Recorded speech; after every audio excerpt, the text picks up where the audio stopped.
اعوذ باللہ من الشیطان الرجیم بسم اللہ الرحمن الرحیم۔ سورۃ الانفال جو ہے اس کا آج اختتامی سبق ہے، اس کے بعد آج ہی ہم سورہ توبہ کا آغاز کر دیں گے، ساتھ اس کا تھوڑا سا بیک گراؤنڈ جانیں گے۔ سب سے پہلے سورہ انفال کی جو آخری آیت ہے اس کا مضمون جو ہے وہ جو گزشتہ سبق آپ کے پاس موجود ہے اس کو ذرا دوبارہ سے سن لیں تو آج کے موضوع کو بھی سن لیں گے۔ آخری آیت کی تو بالکل سملر ہے، ملتا جلتا ہے۔ کیسے؟ وہ اللہ پاک نے حوصلہ افزائی فرمائی ہے۔ اللہ رب العزت جو ہے وہ چونکہ اللہ کی جو ہے وہ ایک صفت ہے قدردان، اللہ قدردان ہے۔ انسان کی قدر نہیں کر سکتا، اور ایک دفعہ کرے گا، دو دفعہ کرے گا، لیکن پھر بعد میں انسان ہی انسانوں کے بارے میں کہتے ہیں یار میں نے اس کے لیے یہ کچھ کیا لیکن اس نے میری بالکل قدر نہ کی، بالکل قدر نہ جانی۔ اللہ رب العزت بڑی قدر کرنے والا ہے۔ اس کی مثال ایک سن کے پھر آگے کا ترجمہ کرتے ہیں۔ جب انسان نیکی کا ارادہ کرتا ہے تو اللہ تعالیٰ فرشتوں کہتا ہے پوری نیکی اس کے کھاتے میں لکھ دو، حالانکہ اس نے کی نہیں ہوتی ہے، پورے نیکی اس کے کھاتے میں لکھ دی جاتی ہے، لیکن فرشتے کہتے ہیں اللہ انہوں نے کی تھی نہیں، فرمایا اس کو نیت کا سوال دو۔ اچھا جب گناہ کی نیت کرتا ہے تو فرشتہ لکھنے لگتا ہے، اللہ روکتا ہے، اللہ کہتا ہے نہیں لکھنا، شاید بعد آ جائے، حتیٰ کہ وہ بدبختی سے وہ کر لیتا ہے، پھر بھی نہیں اللہ لکھنا دیتا، شاید کہ توبہ کر لے، کتنے عرصے بعد پھر جا کے اللہ کو گناہ درج کیا جاتا ہے کہ اس بدبخت کو نے توبہ نہیں کی، تو پھر جا کے یہ اللہ کی دیکھیں کتنی قدردانی ہے انسان کی اور غفور رحیمی ہے۔ گناہ پہ بھی اللہ تعالیٰ انسان کے اتنا محبت کر رہا ہے کہ یہ توبہ کر لے، توبہ کی طرف آ جائے۔ اچھا جی، اپنے گھر پر چھوڑنا بڑی بات تھی، ٹھیک ہے، اور پھر جنہوں نے استقبال کیا اپنے گھروں میں جگہ دینا بڑی بات تھی۔ اللہ نے پھر کہا والذین، اور وہ لوگ آمنو جو ایمان لائے، من بعد اس کے، وہاجروا انہوں نے ہجرت بھی کی، وجاہدوا پھر انہوں نے جہاد بھی کیا میدان بدر میں، معکم تمہارے ساتھ، فاولئک منکم پس یہی وہ لوگ ہیں جو تمہیں میں سے ہیں۔ خالی ان کو اپنا بھائی نہ سمجھنا کہ جو تمہارے باپ کے نطفے سے پیدا ہوئے ہوں، سکے بھائیوں کو اپنا بھائی نہ سمجھنا، یہ بھی تمہارے بھائی ہیں، سکے بھائیوں سے بھی بڑھ کر ہیں، کیونکہ مسلمان کا بھائی ہے کہ جنہوں نے گھر بار چھوڑے پھر تمہارے ساتھ مل کے جہاد کیا، یہ تم ہی میں سے ہیں، ٹھیک ہے۔ اور دیکھ لو نوح علیہ السلام کا بیٹا نافرمان تھا نا، اللہ نے کہا نوح تیرا پتر نہیں ہے، مطلب رشتہ لا الہ الا اللہ کی بنیاد پہ ہے، ٹھیک ہے۔ وَأُولُو الْأَرْحَامِ اور قرابت دار، بعضهم بعض ان کے، اولا زیادہ حق رکھتے ہیں، ببعض بعض کے، فی کتاب اللہ اللہ کتاب میں۔ یہ بڑا اہم نقطہ ہے، سمجھنے والا ہے عبدالعزیز، کہ اللہ نے یہ تو کہہ دیا کہ جنہیں مسلمان لٹائے آئے نا یہ انہوں اپنے سمجھا جائے، اپنے وچوں سمجھا جائے، لیکن وراثت حصہ کوئی نہیں ہے، وراثت میں حصہ کوئی نہیں۔ یہ نہ کرنا کہ وہ اولو الارحامی جو رحم کے رشتے ہیں، جو رشتہ دار ہیں، ٹھیک ہے، سکا بھائی ہے، سکی بہن ہے، بعضهم بعض ان کا اولا زیادہ حق رکھتا ہے، ببعض بعض کے ساتھ، فی کتاب اللہ کا مطلب یہ ہے کہ جو رحم کے رشتے ہیں نا وہ زیادہ حق رکھتے ہیں وراثت کے۔ جو تسی حسن سلوک کرنا ہے نا، یاد رکھنا انسان نے صدقہ نکالنا ہو سب سے پہلے اللہ نے کہا اپنے ماڑے رشتہ داروں ویکھے، پاویں سکی بہن سکا بھرا کیوں نہ آئے۔ تسی زکوٰۃ کرنی ہے تو سب سے پہلے تو کنوں ویکھنا ہے؟ اپنے رشتہ دار جڑے صحیح رشتہ دار نے، رحم دے رشتہ داروں کو ویکھنا ہے، ٹھیک ہے۔ وراثت ہے، وراثت کے اندر ان کا حصہ ہے، یہ جو ہجرت کر گئے ہیں ان کو بے شک آپ نے بڑا کچھ کیا ہے لیکن ان کا وراثت کے اندر حصہ نہیں ہے، ٹھیک ہے۔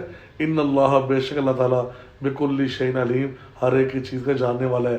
دیکھو اس ہمارے سبق میں اور جو یہ ریکارڈنگ سنیں گے وہ بھی ذرا یاد رکھیں، محبت جب ہاتھ سے بھی نہیں بڑھنے دی، ٹھیک ہے، ایک لیمٹ میں رہنے دی ہے۔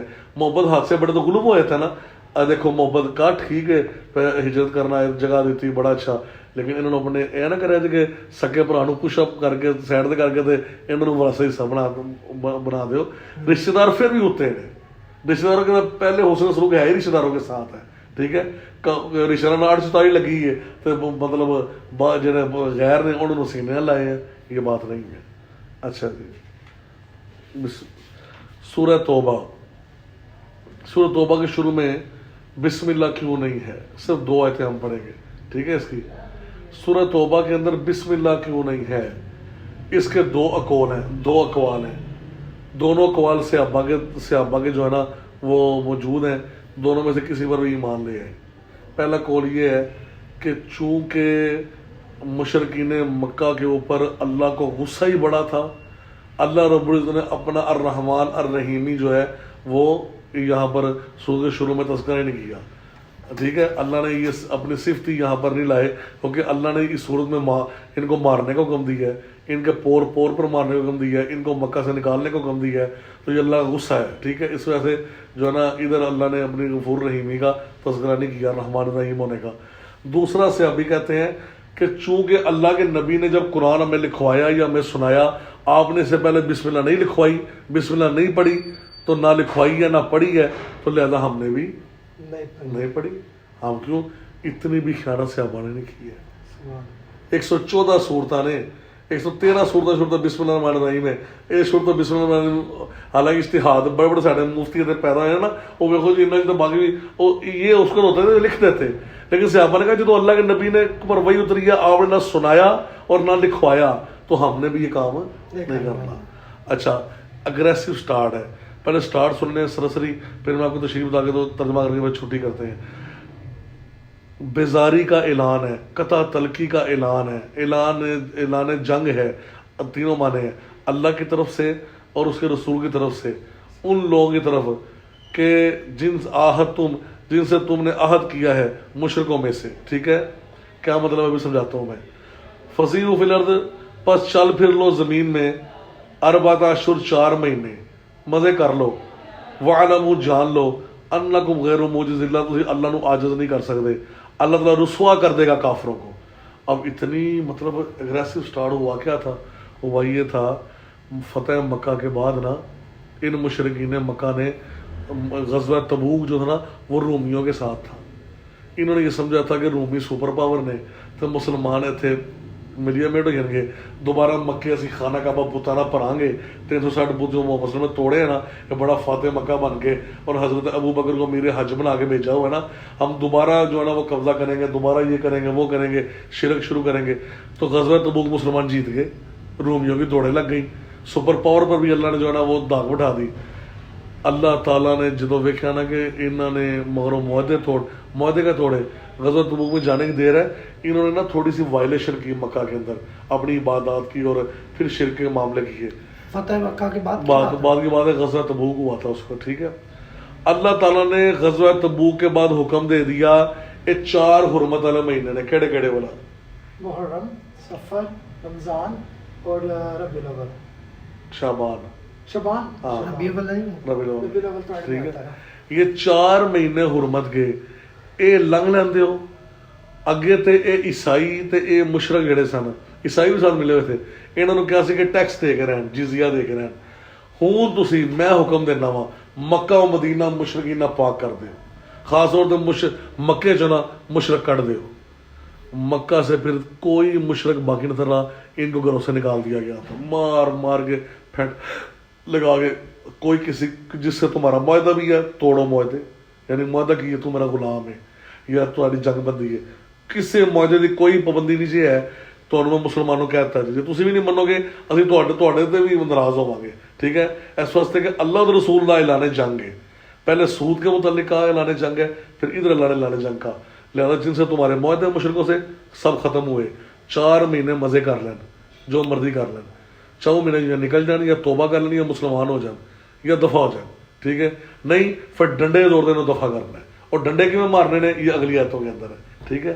لو جی، براءۃ اعلان جنگ ہے، من اللہ اللہ کی طرف سے، ورسولہ اور اس کے رسول صلی اللہ علیہ وسلم کی طرف سے، الی الذین ان لوگوں کی طرف، عاہدتم جن سے تم نے معاہدے کیے ہوئے ہیں، من المشرکین مشرکین میں سے، فسیحوا اللہ ڈیڈ مشرکوں سے کہہ رہا ہے چل پھر لو ذرا، فی الارض زمین میں، 4 اشہر 4 مہینے، وَاعْلَمُوا اور جان لو، انکم بے شک تم، غیر معجز اللہ کو عاجز نہیں کر سکتے، نہیں تم عاجز کر سکتے ہرا سکتے اللہ کو، وَأَنَّ اللَّهَ بے شک اللہ تعالیٰ مخزی رسوا کر دے گا الکافرین کافروں کو۔ آج کا سبق اتنا ہی ہے، آگے بڑے اہم واقعات آنے ہیں۔ ایک پوچھنا تھا اس میں سبق کے متعلق کہ اتنا بڑا ہوا ہے سانحہ